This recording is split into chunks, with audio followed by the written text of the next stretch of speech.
Assalamualaikum warahmatullahi wabarakatuh. Sahabat, maaf saya merokok ya sebentar ya, karena butuh rileks dalam memahami kitab wahyi ini. Karena memang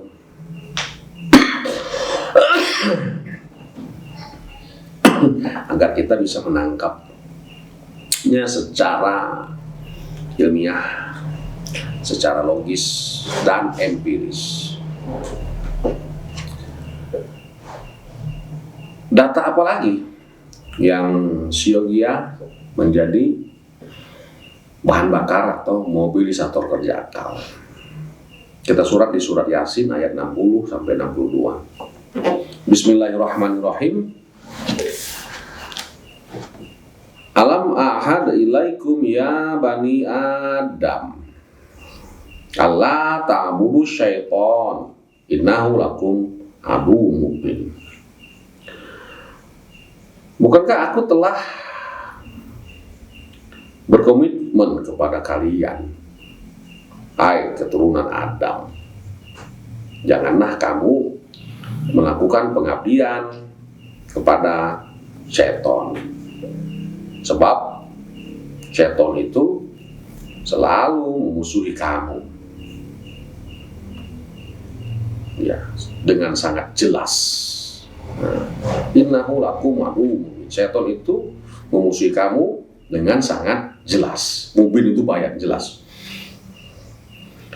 Wa liya'buduni hadza siratun mustaqim. Jika kau ingin mengabdi, mengabdilah kepadaku. Inilah siratun mustaqim itu, jalan yang lurus itu. Jadi mengabdi kepada Allah itu adalah merupakan pengejawantahan kita berjalan di atas jalan yang lurus, siratun mustaqim. Bukan aku belah 7 ya. Walaqad adalla minkum. Sesungguhnya dia itu membingungkan kalian, adollah, menyesatkan kalian. Jibilan katsiran. Ya. Jibil itu artinya gunung. Katsiran. Ya. Banyak. Dia menyesatkannya itu banyak, menggunung sampai akhirnya membentuk seperti gunung. Kebingungan itu. Afalam takunu ta'qilun. Kenapa kamu nggak menggunakan akalmu? Kenapa akal kalian itu tidak bekerja? Nah, sahabat, ayat ini memang sangat ilustratif ya.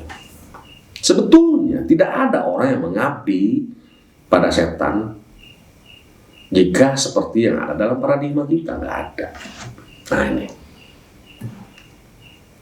saya ambil sampai sebentar, karena agak berat memang.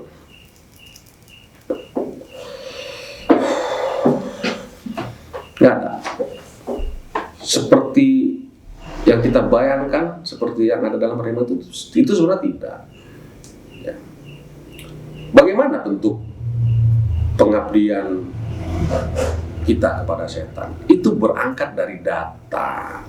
Banyak sumber data yang membuat manusia dolan. Ya, banyak sumber data yang membuat manusia dolan, bingung, akhirnya sesat. Dan kebingungannya sudah menggunung. Sedikit-sedikit, lama-lama menjadi bukit. Nah, gitulah. Ketika mendengar data begini, muncul kebingungan. Ketika ditanya, oh nggak boleh ditanya. Itu yang terjadi sama saya sendiri. Tentang masalah teologi, tentang masalah ketuhanan. Nah, menerima data begini, bingung lagi, nggak masuk akal. Data begini, bingung lagi, nggak masuk akal. Akhirnya, kebingungan itu menggunung. Prosesnya sedikit demi sedikit lama-lama menjadi bukit. Bukitnya menggunung dan gunungnya jadi banyak. Jibilan katsir, gunungnya banyak. Itulah. Kalau secara linguistis kita terjemahkan ayat ini. Nah, maka logislah manusia dolan. Manusia sudah bingung karena akalnya tidak berdaya guna dan tidak potensial. Kasus dari hal yang kecil memang sudah banyak sekali kedolanan-kedolanan yang terjadi, namun tidak ada antisipasi, akhirnya menggunung.